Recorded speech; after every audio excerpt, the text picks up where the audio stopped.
The problem of stress has become so acute, so severe, so chronic, so toxic, and everyone is aware of it. The amount of research in top refereed journals on meditation in general and transcendental meditation to prevent and address the problem of stress is so significant, it's been a game changer. Here we have brain waves seen during transcendental meditation practice. Notice the waves are going up and down together. You see the rising and falling are very similar. This is something called coherence. Now let's look at EEG in real time. What we're seeing is Dariana's EEG from the two frontal leads.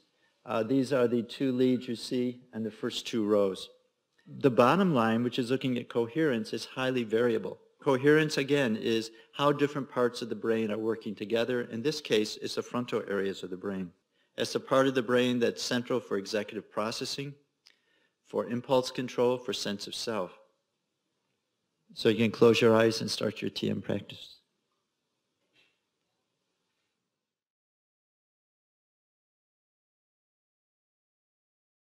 The brain begins to integrate the restful alertness of pure consciousness into daily life.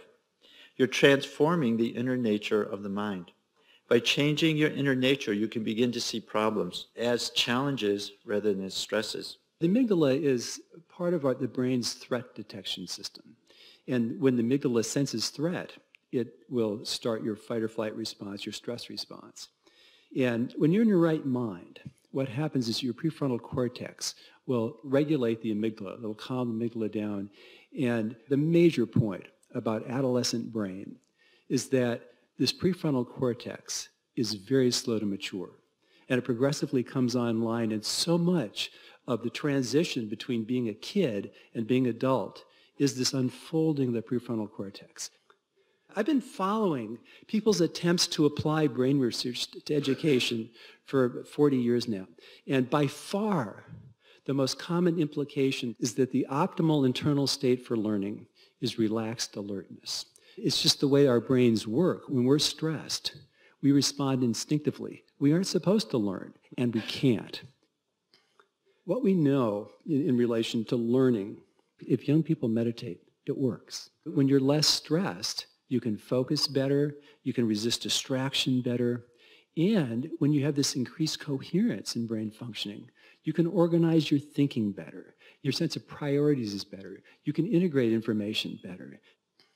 One of the really important things from my point of view is there's also a significant reduction in emotional reactivity.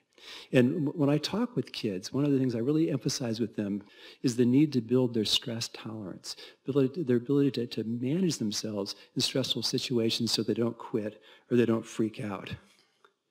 The research on it is showing where kids are meditating twice a day in school, improvement in all kinds of important areas. And it seems to me that given what we know about what TM can do to improve the lives of young people, I think it's cruel not to teach it to them, at least give them a chance to do it.